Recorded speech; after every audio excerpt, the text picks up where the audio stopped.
So now we come on to Stonehenge, and we're going to look at the layout of Stonehenge and question this idea that it's aligned on the midsummer solstice before we can then put forward other possibilities. Just to mention that Stonehenge has been in the news recently. Here's the henge itself. It's at the end of an avenue which leads down to the River Avon, and it's thought that the worshippers at Stonehenge were based up at Durrington here, and that they perhaps travelled by boat down the Avon, got off their boats here, and then made their way up the avenue towards the henge. But just recently, it's been announced that a number of pits have been found around Durrington, which is perhaps the largest Neolithic monument so far found in the British Isles. It's a massive circle of pits. Whether they had posts in them or stones, we're not quite sure.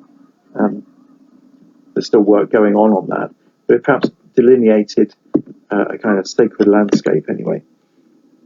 Anyway, that's by the by. What we're doing is concentrating today on Stonehenge and the avenue, the direction of this part of the avenue, which is pointing towards the northeast, towards the midsummer sunrise. The Stonehenge is, as I said at the start, it was originally thought perhaps to be a Roman monument. Then, as time went by, people like Stukely decided it was probably the Iron Age. But then, in the 60s, others, Richard Atkinson, suggested it might be Mycenaean, and it wasn't until Colin Renfrew wrote a paper called Before Mycenae, I think it was called, that it was really realised that the site predated any of these classical and pre-classical Mediterranean civilizations that actually predated the pyramids. Stonehenge is founded, we think, in about 3100 BC. Now, this is the site kind of seen from the west. So this is north up here. This is the first part of the first phase of the monument. So you have a main entrance to the northeast here. This is the apparently summer solstice alignment. You have a southern entrance down here, and then you have this strange, what I call the south-southwest entrance, which disappears after the first couple of phases. But we'll see, it's quite important. At this point, you just have a circle consisting of a bank and a ditch, although in this instance the bank is inside the ditch, which isn't usual with what archaeologists now term henges. Stonehenge just means hanging stones or sort of gibbet, but then the term henge was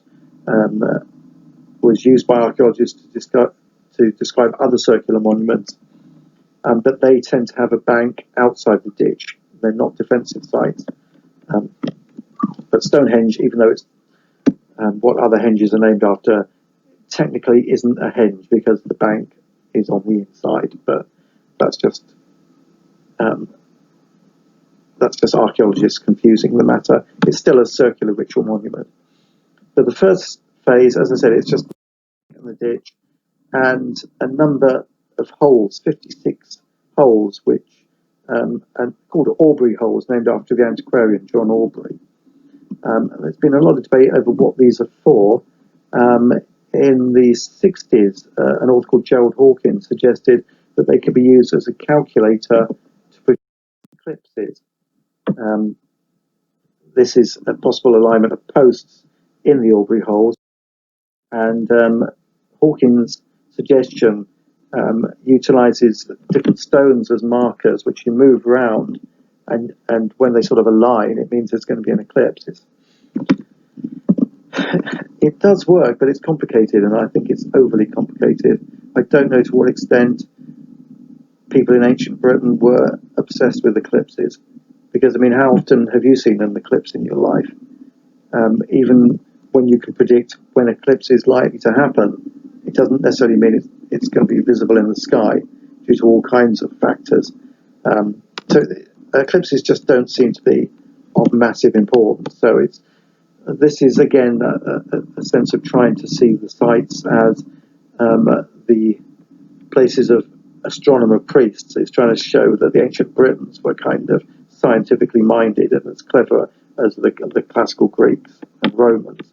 But I don't think the sites are for that at all. They're not calendars, they're not observatories. They have a ritual dramatic purpose. So we can kind of forget about the Aubrey holes. It's quite interesting. But actually, more recent work done on the holes suggests that they either contained bluestones from Wales or wooden posts, and that also they contain cremations. And these cremations have been dated. And those dates reveal that they were the cremated bone actually in most cases predates Stonehenge, and they think they were brought from Wales. They were from some ancestral site, probably in South Wales.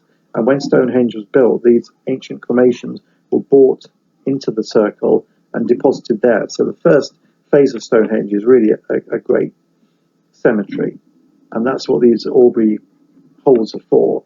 They're places to bury the dead. But what the dating of these bones has done is to suggest a new timeline for Stonehenge. In fact, we now think it's going back to about 3100, phase one. The main stones as we know them aren't brought in till sort of 2500 BC. Before that, actually, we have smaller stones brought from Wales, which I'll talk about shortly. Here we are. Yeah, the main stones that everyone knows about are these trilithons, these ones here, which they kind of ape traditional woodworking techniques, and so it's almost as if they're building a wooden framed house with cross beams.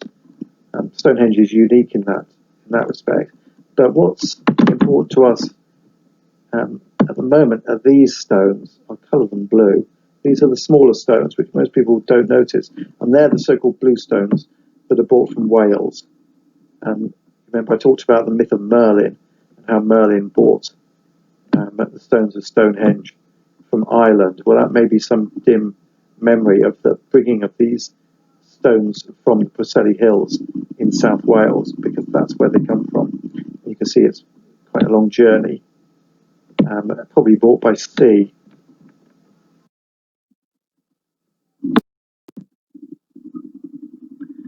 So the blue stones may have been placed in these outer circles, and there may have been other arrangements of blue stones at the time. But what's important to the discussion today is this secondary and third phase of Stonehenge, which show wooden structures within the monument, including a whole raft of them at the entrance here, and then this timber corridor down by the south entrance, down here. Now this shows it a bit better, and I'll try not to cover it up too much. But you've got a number of posts along this northeast entrance. Makes you wonder whether it was an entrance at all, because the posts seem to block any kind of movement. There is more room for ingress in the south part of the site. But as you can see, the south-southwest entrance by this point, by phase 2, has been blocked. And instead you have this line of timber posts, a corridor at this angle pointing out towards the south-southwest. The question is, what's going on? Why not build a corridor post leading to the centre that is aligned directly south? Why is it King's, and why is this entrance shut? And this is where you start to have questions about the solstitial alignments. Are they being aligned on something else? And if so, what?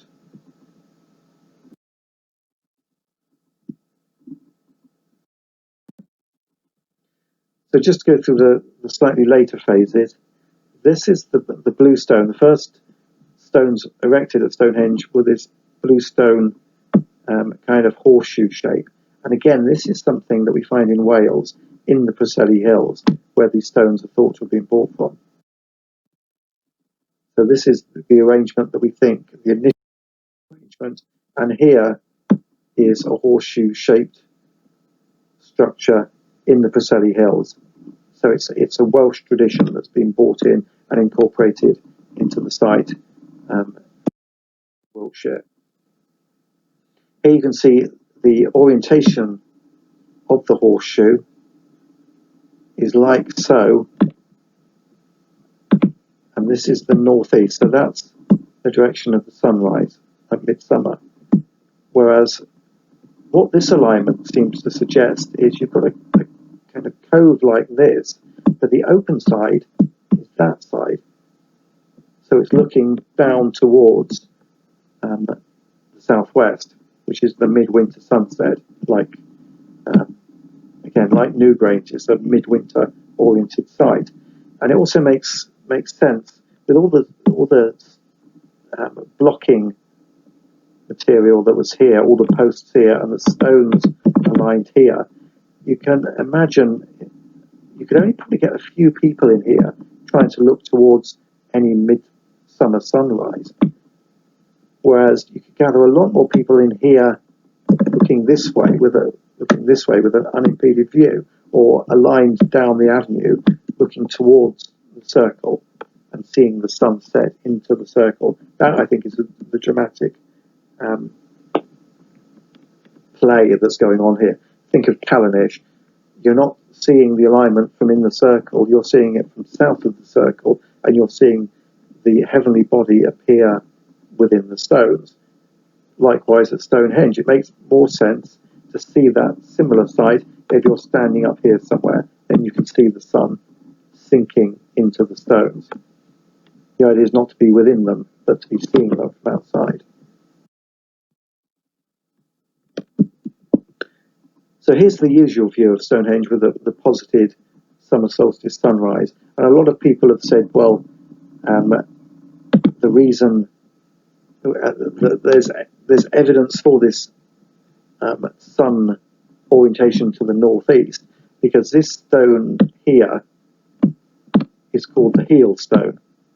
I'm writing this with my mouse, so it's not going to look good. Heel, which they say perhaps is related to the Welsh heel, which means the sun, so it's a sunstone. But that's false etymology, it's complete rubbish. It actually comes from a medieval legend that one of the stones has a heel print in, either the devil's heel print or a friar who kicked the stone to try and get rid of the devil. There's some sort of folklore surrounding it. It's got nothing to do with heel and the sun, but later it's fitted other people's purpose later on to argue that that was the case, whereas what we're really doing is looking in this direction, looking down to the southwest. And here's Stonehenge in its final phases, with a trilithon horseshoe in the middle and a further trilithon circle. And here's one of the trilithons here.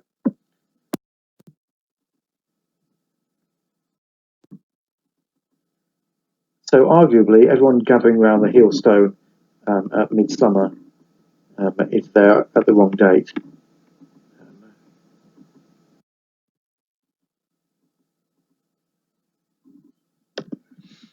So what exactly were the sites aligned on? The question is, what about the alignment to the south and the south-southwest, that entrance which was blocked and moved? What is that pointing at? Are we looking at some other kind of alignment, perhaps a stellar alignment? That entrance was important is beyond doubt. When you look at the archaeology, you find that the entrances are the focus of a lot of ritual activity. You have in phase one, for instance, chalk balls, which may be fertility symbols, or they may represent the sun or the moon or stars. And at the other entrances, you have this cattle symbolism. Here you have an auroch skull at the south-southwest entrance, and then you have jawbones either side of the southern entrance, almost as if you're going into the body of the cow, which is something that we'll talk about later on. In phase two, you find these chalk balls buried by the entrance here just before it's sealed. And then when it is sealed, there's still reverence there in phase 2A with the chalk ball. And then you have cattle skulls again down at the south entrance. So what's going on? Why this change in orientation, and why is this entrance here closed and this corridor here opened up? My initial thoughts was that it had some bearing on, it had an astronomical meaning, but in order to find out what, I then had to use astronomy software. And in the next part, I'll show you how I went about this, how you can download this astronomy software yourself and have a go at solving archaeoastronomical mysteries from the comfort of your own homes.